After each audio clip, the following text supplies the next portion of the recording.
আহ, অতি উত্তম, অতি উত্তম। তারপর বল পড়ি, তোর সংসারের কি খবর? তুই ভালো টালো আছিস তো, নাকি কোনো সমস্যা টমস্যা আছে? এই কোন রকমে চলে যাচ্ছে মামা। তুমি যে হঠাৎ এইভাবে গৃহত্যাগী হয়ে বাড়ির থেকে চলে যাবে, এটা তো আমি ভাবতেও পারিনি। আর বলিস না, সে এক বিশাল ঘটনা। তা তুমি এখন ভালো আছো তো মামা? হ্যাঁ, দেখে বুঝতে পারছো না, বাড়া ভালোই আছে। নে রে, এই দাঁত কেলানো মালটা আবার কে? ওটা হলো আমার স্বামী মামা। আর এই যে এ হলো আমার ছেলে ফাটা। বাবা, তোর ছেলের কপালে যা দেখছি, এ তো বাপের থেকেও এক কাঠি ওপরে যাবে রে। তবে তুই একদমই চিন্তা করিস না, ও তো এখনো বড় হয়নি, সৎসঙ্গে পড়লে অবশ্যই ভালো হবে। তবে তোর স্বামীটা এই চুদির ভাই পুরো উচ্ছন্নে গেছে, এলে ওরা ঠিক হবে না। এর পিছনে আমি যতই জাদুটনা করি আর যতই তন্ত্র সাধনা করি, এ চোদনা সোজা হবে না। কি হয়েছে? লেওরা আমার বাড়িতে বসে আমাকে অপমান। এই ছোকরা, এই আমার সামনে বসে একদম গলা বাজাবি না, ঠিক আছে? চল বেরিয়ে যা আমার সামনে থেকে। তুমি কি করছো নাকি? যাও এখান থেকে যাও। ও লেওরা, আমার বাড়িতে আমারই জায়গা নেই, তাই তো? দাঁড়া, তোর এই বালছাড়া মামা যাক, তারপরে তোর গাড় ভাঙছি। তুমি ওর কথা বাদ দাও মামা, ও ওইরকমই। তা শোনো, তোমার বাবার মতন কিন্তু একদমই কুলাঙ্গার হবে না, ঠিক আছে? সব সময় শুধু ভালো মানুষদের সাথেই মিশবা, আর শুধু সত্যি কথাই বলবা, ঠিক আছে? আর একটা কথা সব সময় মনে রাখবা, যে সব সময় সত্যি কথা বলে মানুষ তাকেই সব থেকে বেশি ভালোবাসে। আচ্ছা ঠিক আছে, আমি শুধু সত্যি কথাই বলবো।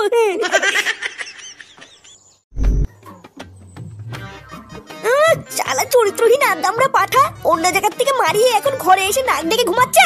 কি রে, কি হলো? ওর বলছি ওঠ। কে রে? শালা চরিত্রহীন লম্পট, তুই কালকে কার সাথে মারিয়ে এসেছিস? এই মেরেছে। মারিয়ে এসেছি মানে? মারিয়ে এসেছিস মানে তোর জামাই লিপস্টিকের দাগ কি করে আসলো? আরে ওটা লিপস্টিক না, লিপস্টিক না, কালকে কাজ করতে গিয়ে হাতে একটুখানি লেগে রক্ত বেরিয়ে গেছিল, ওটারই দাগ। কি তুই এখন আমাকে লিপস্টিক আর রক্তের দাগ চেনাচ্ছিস? শালা চরিত্রহীন, তুই কাজের নাম করে বাড়ি থেকে বেরিয়ে এই করে বেড়াস। দেখো, তুমি কিন্তু সেই থেকে উল্টোপাল্টা কথা বলে যাচ্ছ। ভোদা, তুমি জানো না আমি এক নারীতে আসক্ত? এক নারীতে আসক্ত? যাদের কাছে যাস তারা কি কেউ নারী নাকি? সবাই তো মাগি। আরে ধুর লাউড়া, বলি বাল আর শোনে ছাল, বাল করতে বিয়ে করেছি আমি, কার মারা নিয়ে বাড়িতেই থাকবো না। ধুর। ছিরে ননি ছি, ধনকে দেখলু তুই ননি সিনা মন, ছি ছি ছিরে ননি ছি, ধনকে দেখলু তুই ননি। এই ধন কপালে কি শুরু হলো রে? বাড়া একটু শান্তিতে যে রিলস দেখবো, আর সেই থেকে ননি গুদি বালছা চলেই আসছে। আরে পল্টু, এটা হচ্ছে নতুন ভাইরাল গান রে। এই গানটা যেই ভাইরাল হয়েছে, আর যত সব ছিনালচুদাগুলো এই গানটায় রিলস বানানো শুরু করে দিয়েছে। হ্যাঁ তাই তো দেখছি, সারাদিন পর যে একটু ফোন ঘাটবো তারও উপায় নেই। এ কি রে চুদির ভাই, তুই কখন আসলি? আর বলো না পল্টুদা, আজকে আমার মন ভালো নেই। কেন রে, মন ভালো নেই কেন? বউ লাগাতে দেয়নি নাকি? দেখ ফটকা, বেশি আলবাল বলে না সেটা ভেঙে গাড়ি কচু ঘষে দেবে বলে দিলাম।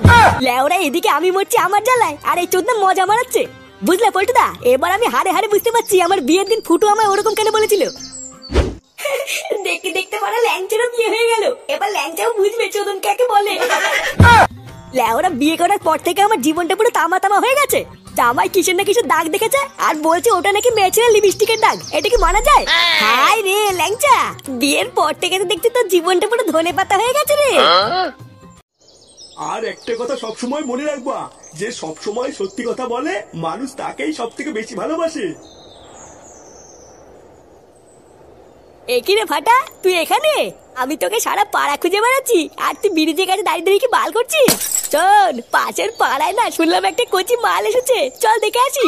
আই ধুর বাড়া, শুধু কথায় কথায় কচি মাল। উদার বাল দেখতে একটু শান্তিতে দাঁড়িয়ে আছি, তারও উপায় নেই। তুই যা বাড়া যা, আমি যাবো না, আমার অনেক কাজ আছে। ব্রিজ থেকে ঝাঁপ দেবে?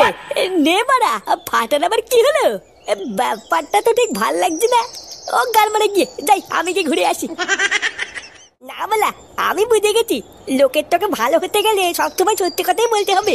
আর আমি যদি সবসময় সত্যি কথা বলি, লোকে আমাকে খুব ভালো বাঁচবে। ও যা হবে লেওয়া দেখা যাবে, আমি এখন থেকে শুধু সত্যি কথাই বলবো। আরে ধুর বাড়া, এই হবে আর কয়দিন চলবে বলো তো? গার বাড়ানি যত দিন। এ বাড়া, কে কথা বলছে যে? গলার আওয়াজটা কেমন চিনে চিনে লাগছে। আমার জীবনের এক ফোঁটা শান্তি নেই। আরে বাবা, তুমি একটু শান্ত বাল করছে আমার চোদনা, যে বাড়িতে আমার কোনো সম্মান নেই, সেই বাড়িতে যাবো না। নে, এই আসলো আরেকজন কীর্তন শোনানোর জন্য। তোর আবার আজকে কি হলো? ওরা ভেবেছিলাম বিয়ে করার পর একটু শান্তিতে বাঁচবো, আর শালা মাগিটা আমার কান মাথা সব জ্বালিয়ে খাচ্ছে। আরে তুমি এত চিন্তা করছো কেন গো? আমি তো আছি তোমার জন্য। আমি এখন ভাবি বুঝলা, ওই নচ্ছার মাগিটাকে বিয়ে না করে যদি তোমাকে করতাম তাহলে বেঁচে যেতাম। এখন তো লেওরা আমার বাড়িতে ফিরতেও ভয় লাগে, না জানি আবার কি না কি নিয়ে ঝামেলা শুরু করে দেয়। শোনো শোনা, তুমি একদম চিন্তা করবে না বুঝলা। ওই চুদ্দিটাকে আমি কয়েকদিনের মধ্যেই বাড়ি থেকে তাড়াবো, তারপর তোমাকে এই বাড়িতে নিয়ে গিয়ে তুলবো। ও বলা, এটা দেখতে ল্যাংটা কাকা এখানে ফস্তি নষ্টি করছে। আমি তো ভাবতাম ল্যাংটা কাকা একটা ভালো চলে, এখন তো দেখছি এই চুদ নাও একটা চুদির ভাই।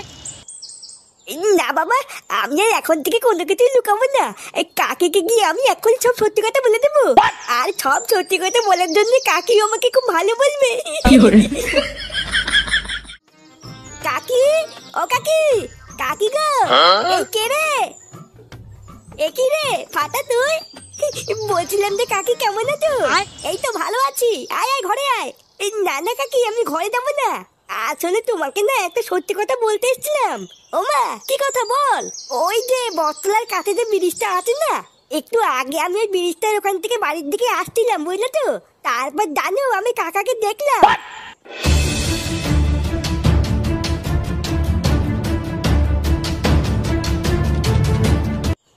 তুই সত্যি কথা বলিস তো? হ্যাঁ গো কাকি, আমি মিথ্যে কথা বলছি না, আমি নিজের চোখে দেখেছি। আগে যা হইতে হয়েছে বাবা, আমি আর এখন মিথ্যে কথা বলি না, সত্যি কথাই বলি। ওই জন্যই ভাবি জামাই লিপস্টিকের দাগ এলো কোথার থেকে। আচ্ছা ফাটা, তুই এখন যা, তোর কাকা আসুক তারপরে তোর কাকার গার ভাঙছি। আর হ্যাঁ, কোনো একটা দিন তোকে মাংস ভাত করে খাওয়াবো, ঠিক আছে? না না, এই ছবি আবার কি দরকার? আচ্ছা ঠিক আছে কাকি, আমি এখন যাই। হ্যাঁ, ওই চুদির ভাইয়ের এত বড় সাহস? হ্যাঁ গো বটদা, ওই চুদির ভাইটা আমার বোর কাছে কি কান ভাঙিয়েছে। শালা বাড়াচোদা ছেলে, এইভাবে যে আমার পুঙ্গা মেরে দেবে তো আমি ভাবতেও পারিনি। কাল রাতে বাড়ি ফেরার পরেই দেখো বউ আমাকে পুরো কেলিয়ে থেতে করে দিয়েছে। কিন্তু লেওরা তুই কোথায় কি করে বেড়াতলি সেটা ফাটা দেখলো কি করে? ওটা তো আমি বুঝতে পারছি না গো, কি করে এই চুদির ভাইটা দেখলো। আর জানো বটদা, আমার বউ আজকে সকালে আমাকে ডিভোর্সও দিয়ে দিয়েছে। ওই এক চুদির ভাইয়ের জন্য আমার পুরো সংসারটা ভেঙে গেল।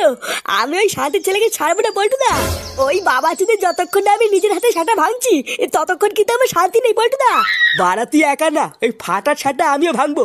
বোধহয় এতদিন বাচ্চা বলে কিছু বলিনি, আজকে তো সংসারটাও ভেঙে দিয়েছে, ওর সেটা তো আমি কুবাবই। হ্যাঁ বটদা, ও আমার হাতে ক্র্যাশ ধরেছে তো, আমি যদি ওর শাটায় 3টে সেলাই না ফেলি আমার নামে লাগছে না। 3টে সেলাই হবে না, এবারও লেওরাটাই গোড়ার থেকে ছেটে ফেলতে হবে।